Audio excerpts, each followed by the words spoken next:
Mark సువార్త 10వ అధ్యాయము 28 నుంచి 30 వచనం అందం కలిపి చదువుకుందాం. పేజీ సంఖ్య 41 క్రొత్త నిబంధనలో. పేతురు, ఇదిగో మేము సమస్తమును విడిచి నిన్ను వెంబడించుదామని ఆయనతో చెప్పసాగాను. అందు యేసు ఇట్లనెను, నా నిమిత్తమును సువార్త నిమిత్తమును ఇంటినైనను, అన్నదమ్ములనైనను, అక్క చెల్లెలనైనను, తల్లిదండ్రులనైనను, పిల్లలనైనను, భూములనైనను విడిచినవాడు ఇప్పుడు ఇహమందు హింసలతో పాటు నూరంతలుగా ఇండ్లను, అన్నదమ్ములను, అక్క చెల్లెండ్రులను, తల్లులను, పిల్లలను, భూములను రాబోవు లోకమందు నిత్య జీవమును పొందునని మీతో నిశ్చయముగా చెప్పుచున్నాను. యేసు ప్రభువారు ఒక వ్యక్తికి, నువ్వు ధనాన్ని విడిచి నన్ను వెంబడించు అని చెప్పినప్పుడు అతను చాలా ఇబ్బంది పడ్డాడు. 22వ వచనం మార్కు సువార్త 10:22లో. ఎందుకంటే చాలా ఆస్తి ఉంది ఆయనకి, అన్ని చేస్తున్నాడు, జీవితంలో చాలా మంచి పనులు, మంచిగా నడుస్తున్నట్టు ఉన్నాడు. ధనాన్ని మట్టికి దేవుని కంటే ఎక్కువగా ప్రేమిస్తున్నాడు. యేసు ప్రభువారు ఆయనతో చూసి 21వ వచనంలో అతన్ని ప్రేమించి ఈ మాట చెప్పారు. ఆ ప్రేమించనే దాంట్లో ఏం చేసుకోవాలి మనం? నీకు ఒకటి తక్కువ ఉంది, నీవు వెళ్ళి నీకు కలిగినవన్నీ అమ్మి బీదలకిమ్ము, పరలోకమందు నీకు ధనము కలుగునని చెప్పాడు. ఎందుకంటే ఆ వ్యక్తికి చాలా ధనం మీద చాలా ఉంది. ఆ మాట చెప్పగానే ఆ వ్యక్తి ముఖం చిన్నపొచ్చుకొని వెళ్ళిపోయాడు. ప్రభువారు చెప్తూ శిష్యులతో, పిల్లలారా 24వ వచనం, తమ ఆస్తి యందు నమ్మిక ఉంచువారు దేవుని రాజ్యంలో ప్రవేశించుట ఎంతో దుర్లభము అని చెప్తూ, అలా అయితే ఎవరు వెళ్తారు అని వాళ్ళు అడిగితే ఆ బోధకు ఆశ్చర్యపడ్డారు వాళ్ళు. 26, మనుషులకు అసాధ్యం కానీ దేవుడు ధనవంతులను కూడా లేపుకుంటాడు, ఆయనకి అన్ని సాధ్యమే. కాకపోతే ధనంలో ఉన్న ఇబ్బంది ఏంటంటే నిన్ను దేవునికి దూరాన్ని చేస్తుంది, అది ఉన్న ఇబ్బంది. సో ఈ మాటలు జరిగిన తర్వాత పేతురు ఒక మాట అడుగుతున్నాడు ప్రభువుని. అయితే మేము సమస్తం విడిచిపెట్టి నిన్ను వెంబడించాం ప్రభు అన్నారు. 28 మనం చదువుకున్నాం. సో యేసు ప్రభువారు సువార్తలు మనం చూస్తే కొంతమందిని నన్ను వెంబడించండి అని పిలవంగా వారు వారి ఇంటిని, ఇక్కడ పేతురు చెప్తున్నారు సమస్తాన్ని విడిచి ప్రభువుని వెంబడించిన వారిని చూస్తున్నాం మనం. అందులో పేతురు, తన అన్నయ్య, వాళ్ళ ఇంట్లో 2 బ్రదర్స్, ఆంద్రియ ఉన్నాడు. మనం ఈ మాటలో మార్కు సువార్తలోనే 1వ అధ్యాయం 16లో ఆయన గలిలయ సముద్రమున వెలుచుండగా సీమోను సహోదరుడగు ఆంద్రియను సముద్రంలో వలలు వేయుట చూచిన వాళ్ళు జాలర్లు, యేసు నా వెంబడి రండి, నేను మిమ్మల్ని మనుషులను పట్టు జాలలుగా చేసేదని చెప్తే వెంటనే అని 18వ వచనం, వారు తమ వలలు విడిచి ఆయనను వెంబడించిరి. అందుకని పేతురు అక్కడ చెప్తున్నాడు, నేను సమస్తం విడిచి మిమ్మల్ని వెంబడించాము అని చెప్తున్నారు. అలానే మనం చూస్తే ఇంకో 2 జబదయి కుమారులు 19-20 వచనాలు, మార్కు సువార్త 1వ అధ్యాయం 19-20లో, ఆయన ఇంకా కొంత దూరం వెళ్ళి జబదయి కుమారుడగు యాకోబుని అతని సహోదరుడు యోహాను చూచెను. వారు దోణిలో ఉండి తమ వలలు బాగు చేసుకుంటూ ఉండిరి. వెంటనే ఆయన వారిని పిలువగా వారు తమ తండ్రి అయిన జబదయిని దోణిలో జీతగాండి వద్ద విడిచిపెట్టి ఆయన వెంబడించిరి. తండ్రిని కూడా విడిచిపెట్టాడు. ఇలా యేసు ప్రభువారిని వెంబడించిన వారు యోహాను సువార్త 1వ అధ్యాయంలో 35 నుంచి మనం చదువుకుంటే, మరునాడు మరలా యోహానును అతని శిష్యులలో 2 నిల్చుండగా, బాప్తిస్మిచ్చే యోహాను ఆయన, ఇదిగో దేవుని గొర్రెపిల్ల అని చెప్పాను. అతడు చెప్పిన మాట ఆ 2 శిష్యులు విని యేసును వెంబడించిరి. ఈ 2 శిష్యుల్లో కూడా యోహాను ఒకడనేది అభిప్రాయం. అలా మనం చూస్తున్నాం. 43లో, మర్నాడు ఆయన గలిలయకు వెళ్ళగోరి ఫిలిప్పును కనుక్కొని నన్ను వెంబడించమని ఆయనతో చెప్పాను. తర్వాత మనం చూసినట్లయితే మత్తయి సువార్త 9:9, సుంకరి అయిన మత్తయి సువార్త రాసిన మత్తయిని కూడా పిలవటం మనం చూస్తున్నాం. 9వ వచనంలో, యేసు అక్కడి నుంచి వెళ్ళొచ్చు సుంకరపు మెట్టున వద్ద కూర్చుండిన మత్తయి అని ఒక శిష్యుని చూచి నన్ను వెంబడించమని అతను చెప్పగా అతడు లేచి ఆయనను వెంబడించెను. సో యేసు ప్రభువారిని వెంబడించుట అనేది ఒక పిలుపు మనకి. రక్షణ లేని వారికి కూడా మిమ్మల్ని యేసుక్రీస్తు పిలుస్తున్నాడు, మీరు రండి నీకు నిత్య జీవం ఇస్తానని. నువ్వు ఆ మాట వింటే నాకంతా అయిపోయింది, ఈయన దగ్గరికి వెళ్తే నాకేం వస్తుంది అని అనుకునేవు. కొంతమందికి తప్పుడు అభిప్రాయం ఉంటుంది, ఈయన వెంబడిస్తే అసలు మొత్తం పోతాయి అని, మొత్తం వదిలేసుకోవాలని. సో పేతురు అడిగిన క్వశ్చన్కి ప్రభు ఇలా సమాధానం ఇస్తున్నాడు.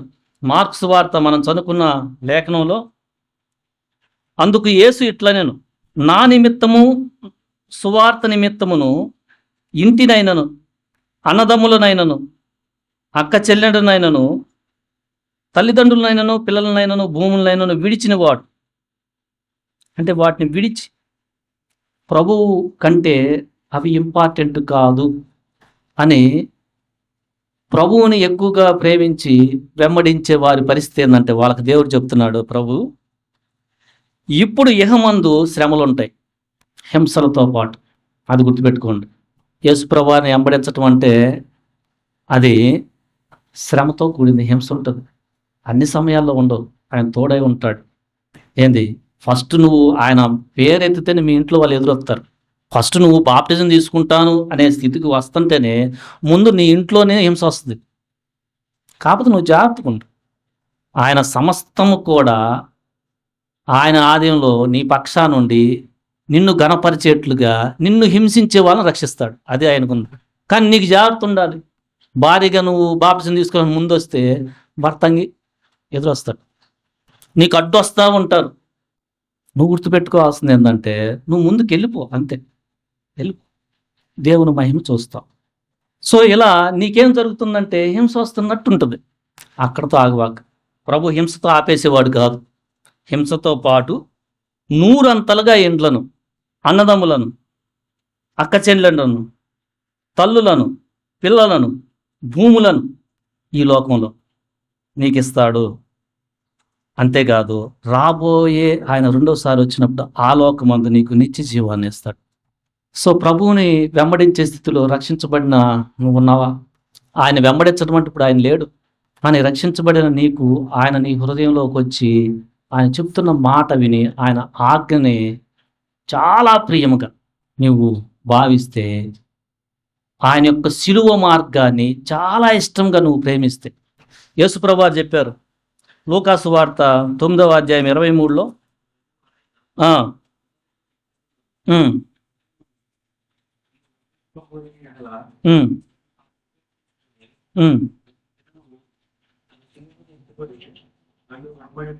అది పద్ధతి. యేసుప్రభు వారిని వెంబడించటం అంటే ఈ మార్గము శిలువ మార్గం. ఫస్ట్ నీ స్వయం అడ్డు వస్తుంది, గర్వం చాలా ఉంటుంది మనిషికి. కానీ నువ్వు తీర్మానం తీసుకో, నేను నిన్ను వెంబడిస్తాను అంటే నా శక్తి ద్వారా కాదు, నేను నిన్ను వెంబడిస్తాను, నాకు సహాయం చేయి ప్రభువా. అప్పుడు ఆయన స్ట్రెంగ్త్ ఇస్తాడు, బలాన్ని ఇస్తాడు. ఆయన నీతో మాట్లాడుతూ ప్రతి పరిస్థితిలో కూడా, పరిస్థితి చాలా హింసకు వస్తుంది, చాలా పరిస్థితులు వెళ్తావు నువ్వు, కానీ భయపడాల్సిన అవసరం లేదు. నిన్ను అన్నిటిలో నడిపించి నిన్ను ఘనపరుస్తూ ఉంటాడు. అదే నువ్వు ఆయన వెంబడించకుండా ఈ లోకాన్ని వెంబడిస్తూ ఉన్నావు అనుకో, నువ్వు మోసంలో పడిపోతావు. లోకంలో ఉందే అదే నీకు మేలని అనుకున్నావు అనుకో, నీకు పాపం అంటే తెలియదు, నీకు పాపాన్ని ప్రేరేపిస్తున్న శక్తులను ఎదిరించే ఆత్మ ఉండదు. నువ్వు ఆ లోపల ప్రభలోకంలో ధనం అంటే ఎట్లా, ఎంత ఇంపార్టెంట్, దేనికి దాన్ని వాడాలి అనే నీ జ్ఞానం ఉండదు. నువ్వు మోసంలో పడిపోయి నాశనం అయిపోతావు. రాబో లోకంలో నీకు చాలా స్థలం ఉండదు. అయితే నీకు భయం వస్తుంటుంది. రక్షించబడిన నేను ఆయన వెంబడించటం అంటే ఏంటి, మొత్తం ధనం మొత్తం ఇచ్చేసేయాలా? నీకు ఆ కృపిస్తే అలా వెంబడించు. బర్నబా అపోస్తల పాదాల దగ్గర పెట్టి వెంబడించాడంట. లేకపోతే ఆయన వెంబడించే క్రమంలో అంతకుముందు ఎప్పుడు నాకే కావాలి, అందుకు కొద్దిగా ఇవ్వటం నేర్చుకో, అది వెంబడించటం. ఆయన నీకు ఇచ్చిన కృపను బట్టి నువ్వు నడుచుకో, అది నిత్య జీవమైన మార్గం. సో ఇందులో నువ్వు అన్నదమ్ములు ఉంటారు నీకు, ఒకవేళ నీ కుటుంబంలో నీతో పాటు పుట్టిన వాళ్ళు ఉంటే, లేకపోతే నీకు వేరే బ్రదర్స్ ఉంటారు, పెద్దనాన్న పిల్లలు, బాబాయ్ పిల్లలు ఉంటారు. వాళ్ళే ఫస్ట్ నీకు అడ్డు వస్తుంటారు, నీ తల్లిదండ్రులు అడ్డు వస్తుంటారు. సో నువ్వు యేసు ప్రభువుని వెంబడించే క్రమంలో మన ఆలోచనతో ఆలోచిస్తే మనకు సరిగా అర్థం కాదు ఆ సమయానికి. కానీ నీవు వీటిలన్నిటిని కూడా అధిగమించి, కొంతమంది పిల్లలు అడ్డొస్తారు. నేను బాప్టిజం తీసుకుంటాను అంటే, నువ్వు చనిపోయిన తర్వాత ఎవర్రా కొరివి పెట్టేది? అయిపోయింది. పిల్లలనైనను నువ్వు భయపడవాక, నీ బలం మీద ఆధారపడవాక. ఇప్పుడున్న పరిస్థితిని ఆయన సమస్తము కూడా ఆయన మార్చగలడు. నువ్వు నమ్మి నా జీవితం బాగుపడద్దా అనే అవిశ్వాసాన్ని ప్రదర్శించవాక. నా వైపు రా అంటే నువ్వు వెళ్ళు. నీ జీవితంలో నీ యొక్క లైఫ్ బాగుపడటానికి ప్రతిదీ కూడా ఆయన చేయగలడు. నీకు తెలుస్తూ ఉంటుంది. నువ్వు వెళ్ళు. ఆయన పిలుపు అంత ఆశీర్వాదమైనది. సో నువ్వు అన్నదమ్ముల్ని విడిచిపెట్టడం అంటే మొత్తం విడిచేసి ఎక్కడికో పోవమని కాదు. ఒకవేళ నువ్వు క్రీస్తు సువార్త నిమిత్తం వేరే దేశాలకు వెళ్ళినా అది నీ పిలుపు అయితే వెళ్ళు. అది తప్పు కాదు. వాళ్ళ మీద కోపమని కాదు, రిలేషన్ లేదని కాదు దాని భావం. ప్రభు సువార్త ఇంపార్టెంట్. అన్నదమ్ము నీకు పాపం వైపు నిన్ను తిప్పిస్తూ ఉంటే అన్నదమ్ముడు మాట వినవాక. అది అన్నదమ్ములు విడిచిపెట్టవద్దు. ఆ అన్నదమ్ముడే, ఆ తల్లే, లేకపోతే ఆ తండ్రే నిన్ను పాపం వైపు నడిపిస్తూ ఉంటే, ఎందుకంటే అన్ని కుటుంబాల్లో తల్లిదండ్రులు వాక్యం ఎరిగిన వారు కారు. నీవు ప్రభు వైపు చూడు. ఆ సమయంలో దాన్ని ఒప్పుకోవాక పాపాన్ని. బట్ వాళ్ళ మీద ప్రేమ కలిగి ఉండు. వాళ్ళ మీదే కోపం పెట్టుకోక. అది మన వల్ల కాదు. ఆయన్ని ఎరిగిన ముందు వెంబడించినప్పుడు ఆ తర్వాత నీకు వస్తుందా బలం. మనం ఆయన వెంబడించినప్పుడు ఆ ప్రయాణం ఎలా ఉంటుందంటే, నీ యొక్క పాప స్థితి దినదినం తెలుస్తూ ఉంటుంది. నువ్వు ఎక్కడైతే ఇంకా రక్షించబడిన తర్వాత వదిలిపెట్టకుండా ఆయన కంటే వేరే వాళ్ళని ప్రేమిస్తూ ఎక్కడ ఉన్నప్పుడు ఆయన బుద్ధి చెప్తాడు, నేను ప్రేమించు. ఆయన వెంబడించే క్రమంలో కొన్నిసార్లు భర్త భార్య మీద బాగా ప్రేమ పెట్టుకుంటాడు. ఒక పరిస్థితి వస్తుంది, నువ్వు నన్ను ప్రేమించు, నీ ఫ్యామిలీకి చాలా హ్యాపీగా ఉంటుంది. నువ్వు నాకంటే కూడా ఎక్కువ ఆలోచన ఎట్లా చేస్తుంటే ఆ ఫ్యామిలీ నువ్వు తట్టుకొని మళ్ళీ ఆయన వైపు చూడగలిగిన పరిస్థితి తెస్తాడు. భార్యకు కూడా భర్త పట్ల అలా ఉంటే తెస్తాడు. సో ఆయన నమ్ముకోవటం అంటే మన జీవితం పోద్దని కాదు. ఆయన మన మధ్య, భార్యాభర్తల మధ్య ఉన్న, మన కుటుంబం మధ్య ఉంటే మన లైఫ్ చాలా బ్లెస్ఫుల్గా ఉంటుంది. ఆయన నమ్ముకుంటే, ఆయన వెంబడిస్తే, మనకు ఆయన ఇచ్చిన వాగ్దానము ఇండ్లలేనని అన్నాడు. ఈ మాట ఎట్లా అర్థం చేసుకుందాం? 100 అంతలుగా అన్నాడు అంటే 1 ఇస్తే 100 అన్నట్టు. 100 అంతలుగా అన్నదమ్ములను అన్నాడు, 100 అంతలుగా తల్లులను అన్నాడు, 100 అంతలుగా. దాని భావం నువ్వు సొంతాలను పోగొట్టుకుంటావని కాదు. వాళ్ళతో నీకు రిలేషన్ ఉంటుంది, నువ్వేం కోపం పెట్టుకో, ఏం ఉండదు. కానీ నీకు ఆత్మీయంగా రక్షణ పొందిన అన్నదమ్ములు వస్తారు, సహోదరులు వస్తారు. ప్రభువుని ఎవరైతే వెంబడిస్తున్నారో వాళ్ళు పెద్దవారు తల్లులుగా ఉంటారు. ప్రభువుని వెంబడిస్తున్న పెద్దవారు తండ్రులుగా ఉంటారు. ఇక ప్రభువులో నీ ఆస్తి అనేది ఉండదు. నువ్వు నిదానంగా, ఇప్పుడు అపోస్తల పాదాల దగ్గర పెట్టారంట, వేరే వాళ్ళు నీకు ఇస్తారు, ప్రభు పరిచయం చేయ్యా. నువ్వు ఎంత వెంబడిస్తే అంత ఆయన బ్లెస్ చేస్తాడు. కాకపోతే దీనికి చాలా క్రయధనం ఉంది. ఆ పిలుపు అంత ఈజీ కాదు.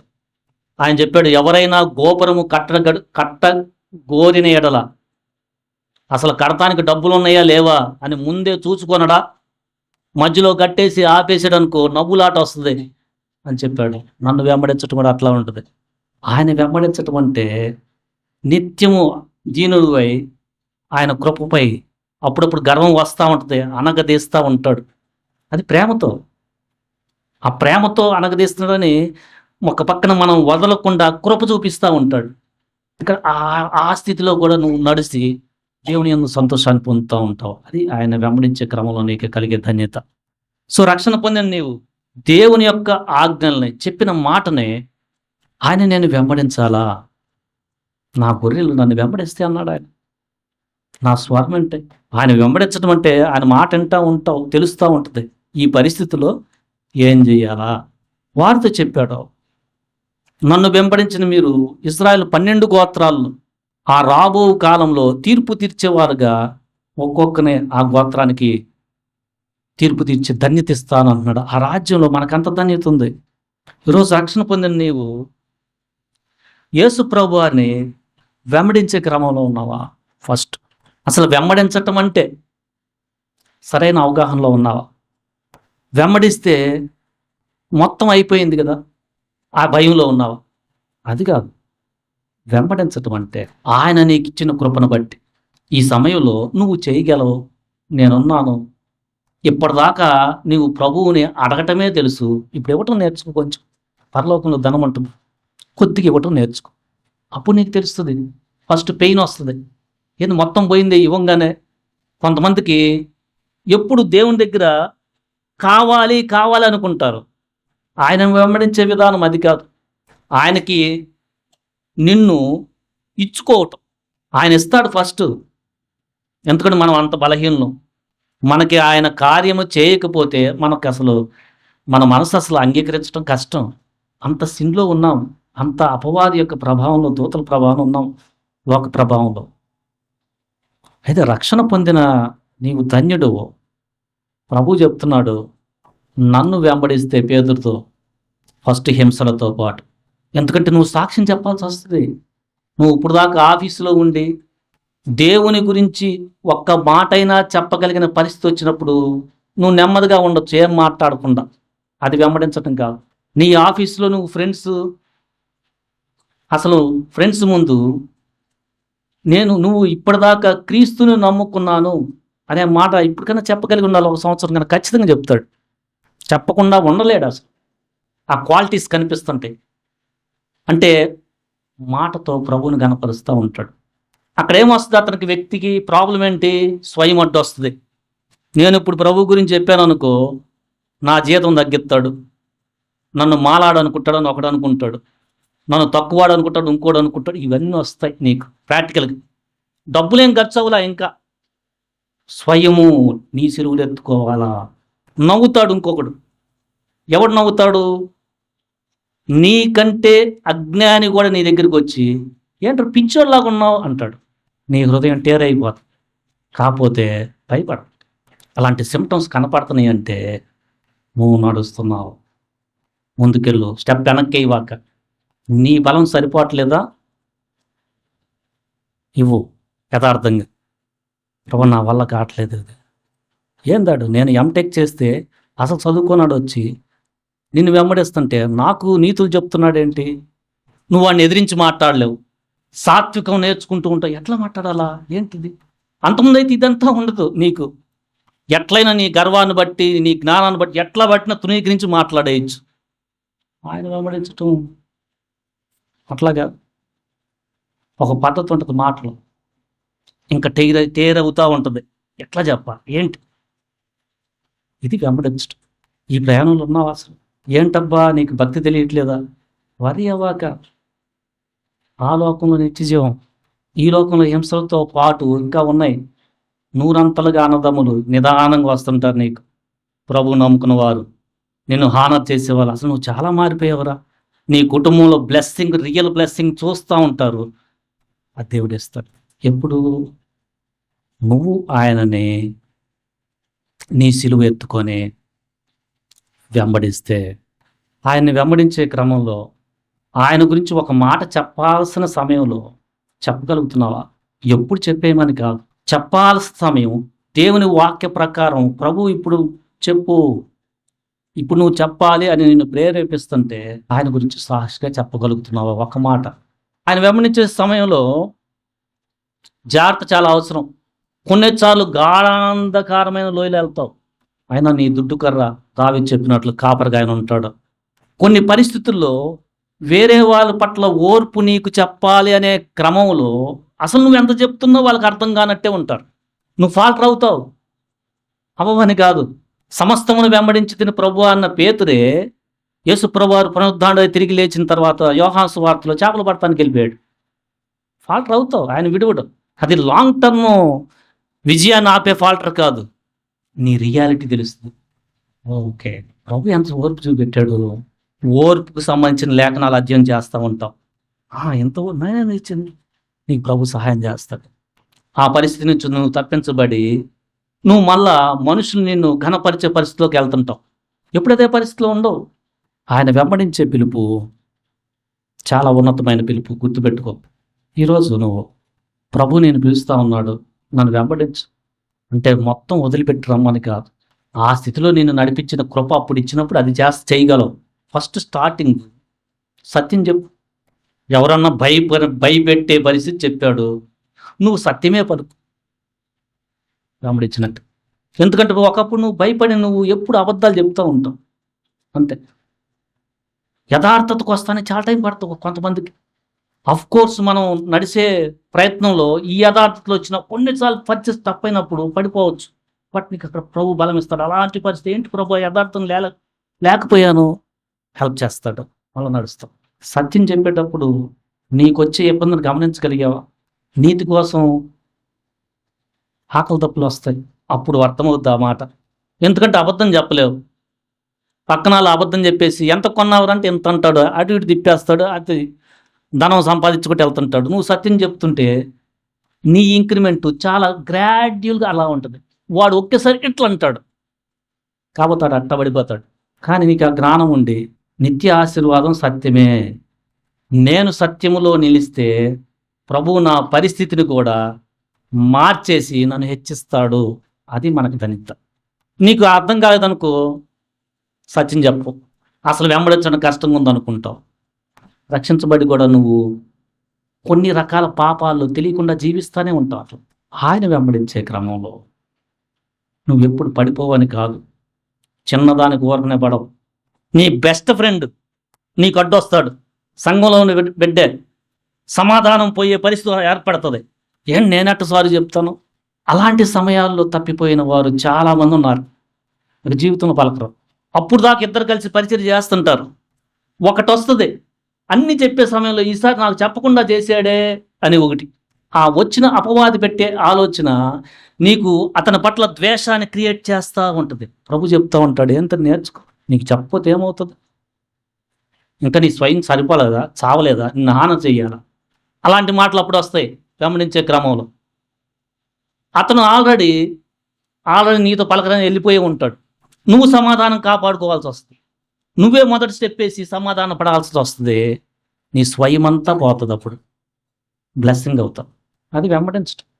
ఆయన వెంబడించే క్రమంలో ధనం పట్ల నీకు ఉన్న స్థితిని చెప్తా ఉంటాడు నిదానంగా. ఎక్కడ ఇంకా ఉందా?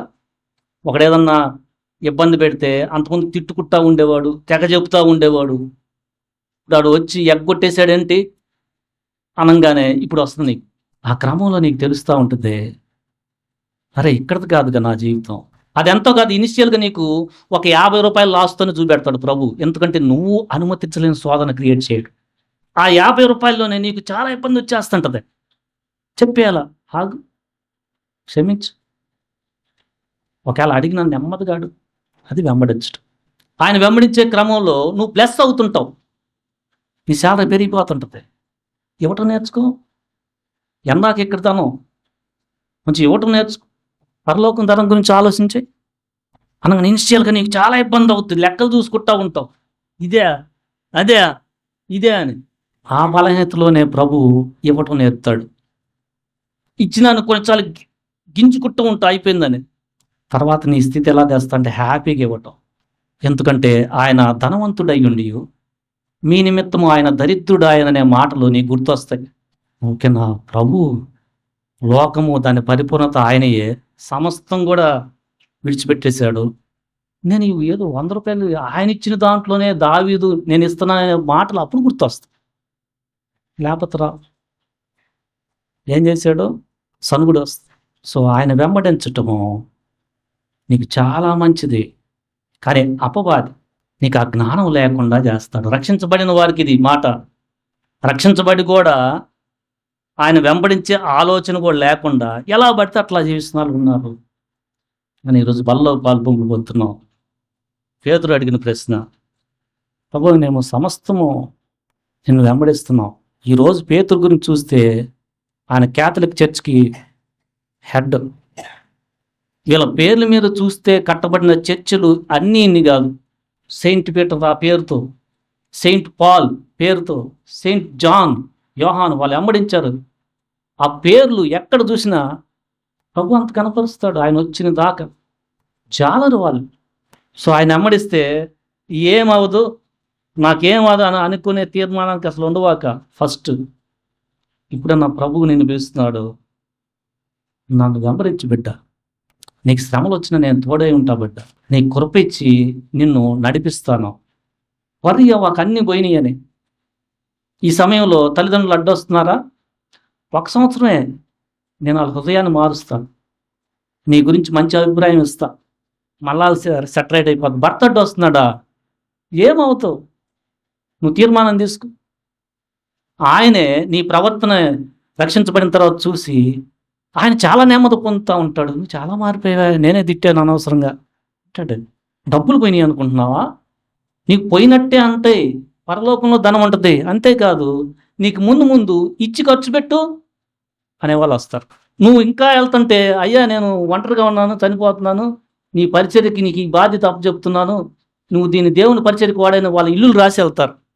భూములైనను మనకెంత కృపిస్తే ఆయన మన జీవితంలో ఆయన వెంబడిస్తానే కృప చొప్పున మనం నడుచుకోవాలి. మనకి కృప వెంబడి కృప ఆయన అనుగ్రహించి ఆయన సంపూర్ణంగా వెంబడించే క్రమంలో ఆయన నడిపిస్తాడు. దేవుడి మాటలు దీవించును గాక. ఆమేన్.